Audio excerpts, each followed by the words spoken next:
La République du Congo progresse vers la mise en conformité avec ses obligations internationales en matière de lutte contre les stupéfiants et les substances psychotropes.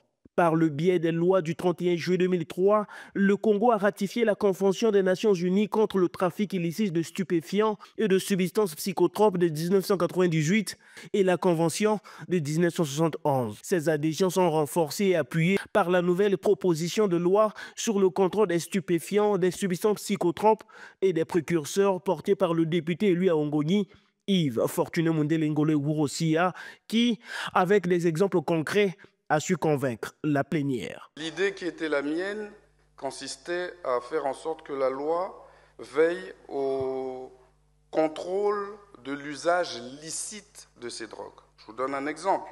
Le tramadol, qui est un médicament, n'a pas vocation à se retrouver entre des mains non habilitées. Et à ce moment-là, c'est l'usage illicite qui nécessite une lutte de la part des services compétents. Cette loi, il faut le préciser, vient également renforcer les actions des forces de sécurité congolaises dans le cadre de la lutte contre le phénomène de gangstérisme urbain appelé bébé noir. Phénomène amplifié par la consommation excessive de stupéfiants et de substances psychotropes par ces jeunes. Sur la destruction des drogues saisies, dans la loi, dans le corps de la loi, il est dit qu'après enquête de l'officier de police judiciaire ou l'agent saisissant compétent, les scellés sont présentés devant les juridictions pénales.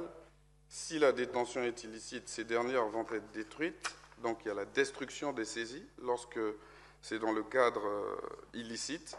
Mais si leur détention est licite, avec autorisation ou licence mentionnée en amont, donc notamment par le ministre en charge de la Santé, ces dernières vont être remises à leurs propriétaires ou aux autorités compétentes, suivant la procédure qui est fixée par la loi. Une proposition de loi adoptée avec amendement et acclamation pour l'Assemblée nationale en première lecture. Par cette proposition qui comble un vide plus qu'abyssal. Et je veux faire ce que je ne fais pas, je veux demander à la plénière d'applaudir très fort.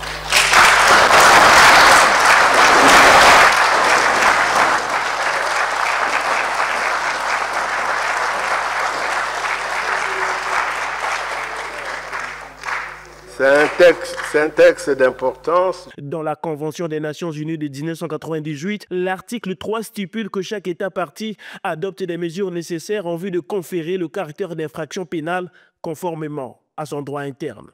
Cette proposition de loi vient donc ainsi combler le vide législatif dans ce domaine et à encadrer l'utilisation de certaines substances dont le manque de contrôle pose un véritable problème de santé publique et de sécurité. Nous avons travaillé sur la proposition de loi relative au contrôle des drogues, substances psychotropes et des précurseurs parce qu'il y avait un vide juridique. Il est question de mieux encadrer l'usage licite. Comment ? Il faut donner aux médecins, aux pharmaciens et même aux vétérinaires la possibilité d'utiliser ces substances dans le cadre de leur travail, mais dans un cadre légal. Adoptée à l'Assemblée nationale, la proposition de loi du député Yves Fortuné Mundele Ngolé Wurosia vient de franchir une première étape décisive dans son processus d'examen. Il ne reste plus que l'étape finale, le vote et l'adoption au Sénat.